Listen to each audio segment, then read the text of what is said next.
in the US, it's New York that's the hub of fashion, and in Canada, it's Montreal that becomes the hub of fashion. The work culture is more relaxed, like A little Emily more. in Paris vibes. I mean, inflation, of course, is kind of leading to a point where things are getting slightly more expensive. And this lady actually asked us for directions in English. But I will say, what I always crave when I'm in Montreal is good Indian food. You know what they say?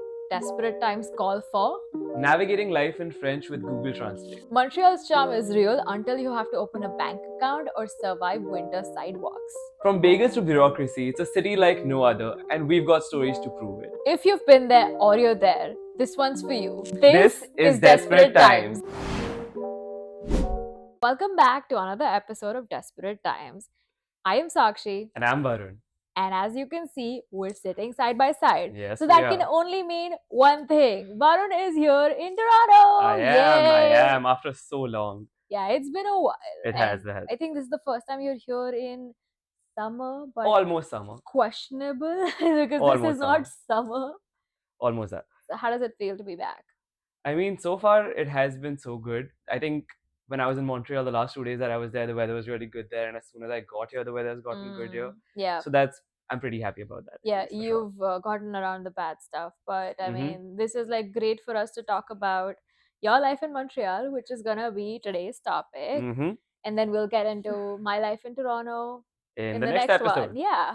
So let's get started with that. Tell us a bit about like Montreal and why you love the city, because I know you'd never give up Montreal for Toronto. No. Like I know that for a fact. I mean, for as long as I can, I do not want to give it up for Toronto at all. But there's just something about that city that appeals to me so much. First of all, trivia, just quickly putting it out there. So the city Montreal or Montreal, in some ways, and there's different theories about how it's named and how it really came about.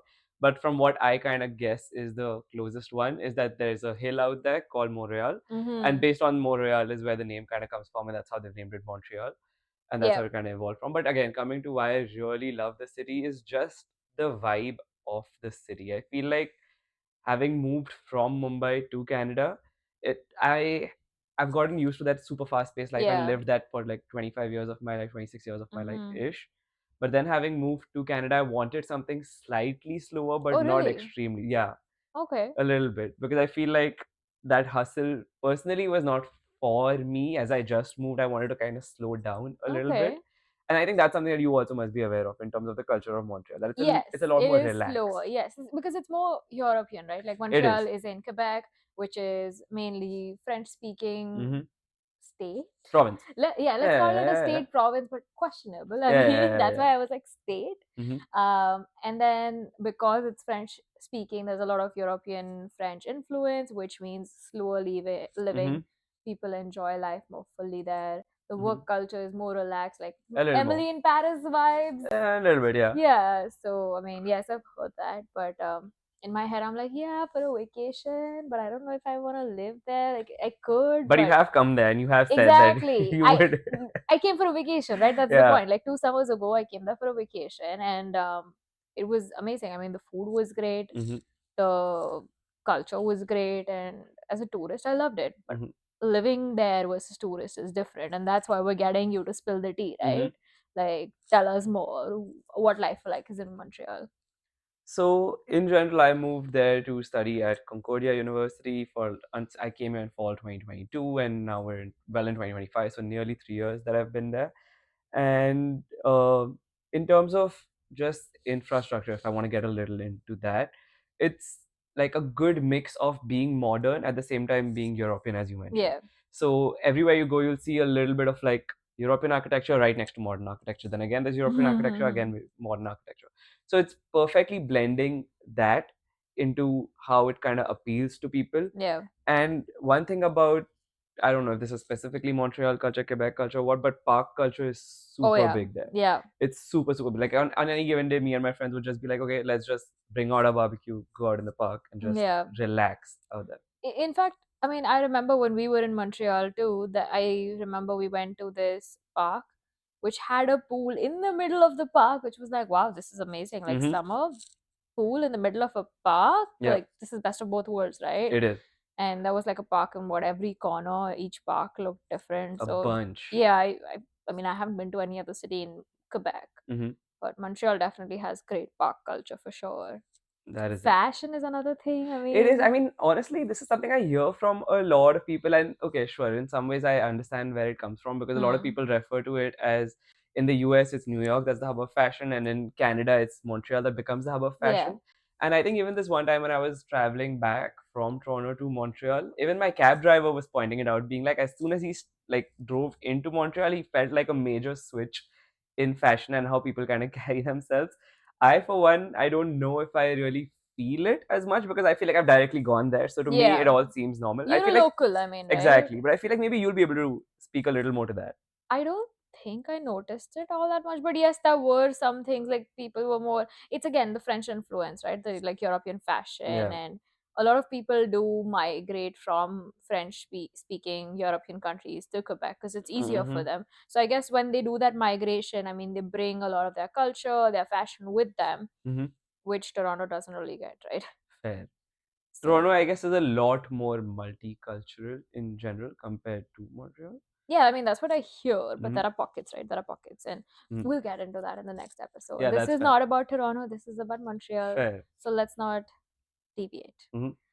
Well, speaking of the European counterparts and French and that Mm-hmm. influence, how difficult is it to navigate daily life when most of the like province expects you to know French or expects you to understand it? How do you navigate that? Okay, honestly, I don't think it's as tough as people make it to be. Obviously, knowing French is really Hmm, important. Quebec as a province has all of these laws and for regulations in sure. place for it. Like, I think just before we moved here, there was Bill 96. I think we mentioned this short briefly in Yeah. another episode. That there was Bill 96 that came into effect, and because of that, there was a lot more importance given to the language. But if you're talking about just in terms of lifestyle and living over there and navigating life, it's not all too tough to navigate without knowing a lot of French. Even if you just know a little bit of basic French, you can get with it. Mm-hmm. But there are a lot of people who live there who don't land up really learning the language. So I'd say it's great if you learn the language because it Yeah. opens up a lot of avenues for you while you're there. But specific to Montreal, if even if you don't really know it, is a lot more of a bilingual city in a Mm-hmm. French province altogether. So I would say that if you move a little more further away from Right. Montreal, anywhere in the province, let's say if it's more towards Quebec City, Right. and I personally visited Quebec City and I saw that the French culture out there was a lot more prevalent as Mm. compared to Montreal. So out there, I had to make sure that I have a friend of mine who speaks French and gets us around the city. Yeah. But in Montreal specifically, I feel like people are generally very appreciative, even if you're just attempting to speak maybe two words, and they'll immediately kind of switch to the language, switch to English, and just get you comfortable there. Okay. So in terms of getting around the city and knowing the language, there's not much of a difficulty. But what I will say is that there are some pockets of people, and just I'd say that's a small, you can say it's a minority of people out there who are very, very adamant to Right. kind of have a certain attitude towards people who speak French and towards people who don't. Mm. Of But I'll say course. I've probably only experienced that maybe two or three times so far, where I In three felt years. exactly where I felt like there's any kind of exclusion or where people are like Mm-hmm. only speaking in French and I'm not feeling included in the conversation. Yeah. But otherwise, that's not really happened all too much for me. And that's the thing, right? Because you're in Montreal, that's a little different. But the minute you start going to the smaller towns in Quebec City, Absolutely. that would be a whole different story, I think, And I right? think what makes it a little different is also the fact that Montreal has universities like McGill, Concordia, which are very, very Correct. well known. Yeah. So because then these universities exist over there, there are a lot of international Students. students Yeah. coming in, and that automatically just You can't makes the city expect a them yeah, to. Yeah. it No, just that's makes the fair. city a little more bilingual as opposed to just French. predominantly French. Yeah, that makes sense. But I mean, I know some snooty people that you're talking about too. Like they will refuse to talk to you in anything but French, even though they might know English, Hmm. right? But there's one incident that happened with me in Montreal was we were trying to figure out the subway, and in Montreal, Quebec, in fact, everything is in French and English, Hmm. right? If not just English, just Just French French. too sometimes, Yeah, right? And yeah, then yeah. you're like, okay, what do I do now? Hmm. But we were at this subway station trying to figure out which direction to go, Hmm. and this lady actually asked us for directions in English, and we were like, oh, we're getting asked for directions in Montreal. Like, I mean, that was, we were visiting there too, but we were Hmm. able to guide her and stuff because we'd been there for a couple of days, and it's Hmm. fairly easy to get around. I It feel is, like everything is very well connected, and Montreal is like a circle, so it's and like of going sorts, around is kind of easier, I it is. thought, like compared to if you were to say Mumbai, where it's like, oh my god, it's a huge city, and Montreal Hmm. is just like Tinier? It is kind of tiny in that sense, and I feel like the way I describe it is because public transport is so well connected. I Yeah. think we have about like four metro lines. I'm not sure Yeah. about the fifth, and but I think, yeah, we definitely have four metro lines out there that are super well connected through the city. Mm-hmm. So the way I have seen it is, even though I don't drive Yeah. yet, I can get to pretty much anywhere in the city in about 20 to 25 minutes ish.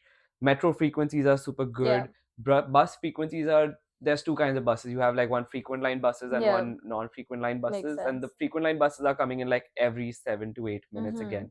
So you're barely facing any delays in terms of transport of getting one place to another. And then of course when you're getting around summer, there's Bixi. So Right. Bixing Yeah. around is just super convenient. I know that you have similar stuff in Do Toronto you as well. wanna explain what Bixi So is? Bixi is just basically bike rentals where they have multiple stops around the Yeah. city, and you can just pick up a bike anywhere, drop it anywhere. Mm-hmm. And it makes life super convenient in the summer because at that point in time you don't really want to get Yeah. indoors. You want to be outdoors as much as you can and Definitely. enjoy the weather. Yeah. So that as well really helps in terms of getting around. But also Montreal is super, super walkable. I would It say is, more so than Toronto, right? Like for sure. we didn't take the Bixi when we were there. We Hmm. were walking around most places unless it was like unreasonably far, then we were taking the metro. It was Hmm. super walkable, and It because it's is. summer, I mean, walking is definitely faster than some of the public transport, right? Hmm. I mean, that's true for Toronto at least. Yeah, no, for sure. And also kind of a little bit depends on the like the neighborhoods that you're in. So I Mm-hmm. know for sure that I've lived in downtown. So downtown Yeah. everything is super walkable. You Yeah. can just get to everywhere you need. And then again there's the plateau where I've also lived for the past year and a half. And there as well there are a lot of things for you to Oh explore. yeah. So again, a lot of walkability to get to Mm-hmm. wherever you want. But if you get a little further away from these locations and to different pockets of the city, then walkability is a little lesser because Of at least in course. terms of tourist spots and things Yeah. that you want to see, experiences are much fewer. Mm-hmm. But otherwise, like there are these two or three neighborhoods that if you find a good place to live, it's super convenient for you to go No, about that life. makes sense. And while we're talking about living, talk about the rent in I was Montreal. just gonna get to that because that is one thing that I really appreciate about the Yeah. city. I mean, inflation, of course, is kind of leading to a point where things are getting slightly more Mm-hmm. expensive. But when I compare that to other cities around, and again, is going to keep going back to Toronto every now and then.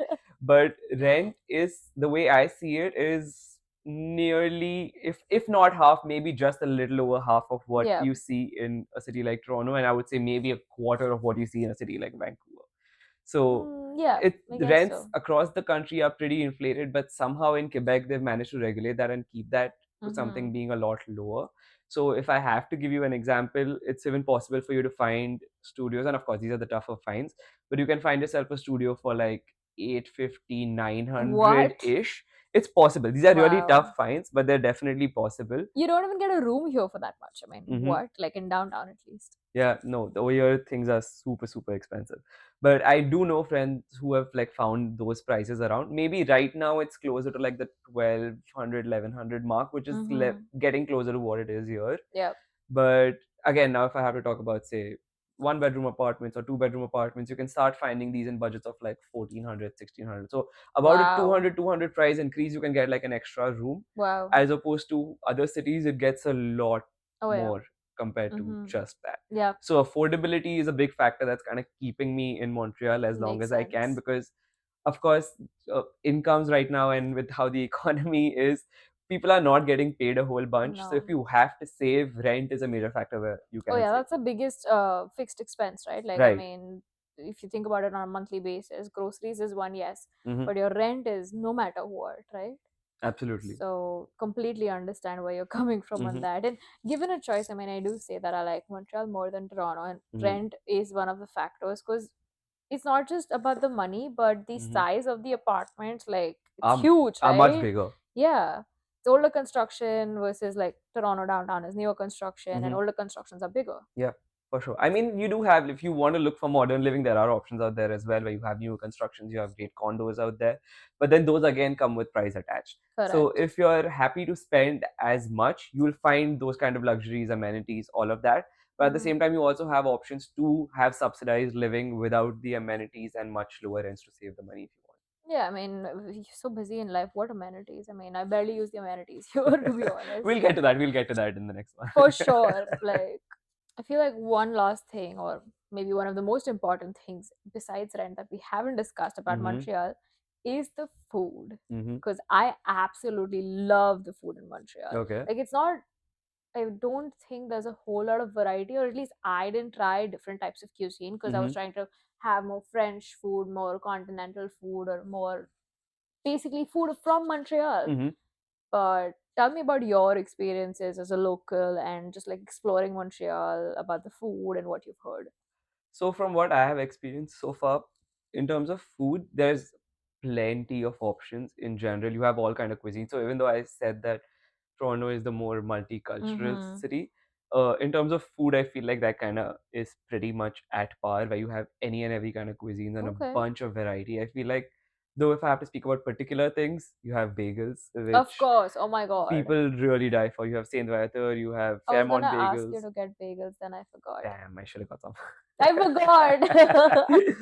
But yeah, in terms of that, you have bagels, which Montreal is extremely Yeah. Oh my popular for. You God. have poutine, which is just basically Quebec culture and it's kind of ingrained in Canadian there. food. I mean, And then you also have spots like La Banquise, which are 24-hour open. So you wow. can just go in the middle of the night, 4 a.m., just like it can be a next morning hangover food, it can be a through the night drunk food, Yeah. whatever you want it to be. Yeah. But that food is just super sumptuous in its nature. Of course. And apart from that, you have, as I said, any and every kind of cuisine. So you can just go hunting for anything. But I will say, what I always crave when I'm in Montreal is good Indian food because I Really? don't find as much of it. There's possibly maybe 2 or 3 good spots that my roommates and I have discovered here or there, but that's kind of about it. Well, then when we talk about Toronto, or while you're here, we Hmm. can take you to some Indian spots because there's plenty around here. Sounds like a plan. Definitely. Like, we have to make a list then. I feel Hmm. like that's the thing that happens when you come to Toronto. Anyway, that's a later thing. I mean, when I was in Montreal, though, I remember very specifically that the food was not only better than Toronto, Okay. but also way cheaper. That is for sure. That I is for mean, sure. and the tipping culture, I mean, I didn't really notice it that much. I was on vacation, so I was like, yeah, take my card, like, Yeah. have at it. But the food, the prices were cheaper. The food felt fresher. I don't know why, Okay. and it was just better. I guess that must be a little bit of you being on vacation as Vacation, yeah, well. I think so No, but in too. terms of pricing, you're right. The food is definitely a little more affordable out there as Yeah, compared to here. But again, every city has its pros and cons. So maybe that's just one of those that works out for that but city. also you guys have changed the tipping law too now. Like in Quebec, it's Mm-hmm. very recent, where everywhere in Canada, I think the tip is over and above the taxed Tax, amount as yeah, well. that's right. But now Quebec has a bill where, Pre-tax. right, and that's how it should be because I mean, the tax is going to the government Yeah, anyway, I don't think the tip should really have right? anything to do So with that. that's something that y'all have introduced. And people say that, oh my God, servers can be rude if you don't know French, this and that. Like, we weren't speaking in French, and I don't think I faced we that at didn't all. have any issues, and it was a great experience overall with food, or just like experience, and we were just enjoying the patios, right? Like, Mm-hmm. that's the other thing That about is true. Montreal, the patios in the summer especially. Mm-hmm. While we're talking about all these patios, it was actually a big revelation for me in Mm-hmm. Montreal, because patios in Montreal or Quebec in general are called what, terrace, which Yeah, is that's right. terrace. In some ways, yeah. So I mean, terrace literally would be the way we've understood it is on top. Correct. But yeah, patios out there coming from the French culture, they just call it terrace, and that's just how we kind of Yeah, know it. But I feel like patio culture in general is not, as you said, it's not just a Montreal thing. It's a all over Canada thing, from what I understand. definitely. So we can definitely dive more into it when we're talking about you and your experiences of being in Toronto, I guess. Yeah, I feel like I haven't explored enough patios here because there are so many. Mm-hmm. And I mean, in Montreal too, we explored some, but I'm always gonna be a patio girly in the summer Mm-hmm. because we have such little time during the summer, right? The sun is barely there for what, a couple of months, and then it's just freezing inside all the time. Talking about time, I guess we're cut for time on this episode. There's so much we can be talking about, but we can always welcome more questions coming from you guys. So if you guys have any questions related to Montreal, if you're looking to move to Montreal or just visiting Montreal, feel free to drop them down in the comments below, and we will be sure to answer them. We can even create an itinerary if y'all want. Absolutely. I mean, at this point, there's so much out there. Oh So yeah. you can just reach out to us for whatever you want. Make sure to follow us on all our socials. We're on Instagram for you to check out. You can even DM us out there. And also, don't forget, as usual, don't forget to follow us on all platforms, subscribe to our platform on YouTube, and also press the bell icon. I'm still getting used to this, guys. I'm not so used to asking you guys to do all this Like, stuff. share, subscribe. That's Yep. it. like that is it. Mhm. Whatever platform you're on, if not, download it. Like it helps us. And listen on whatever platform you all are comfortable. And we will see you all next week with stuff about Toronto and life here. See you. Bye. Bye.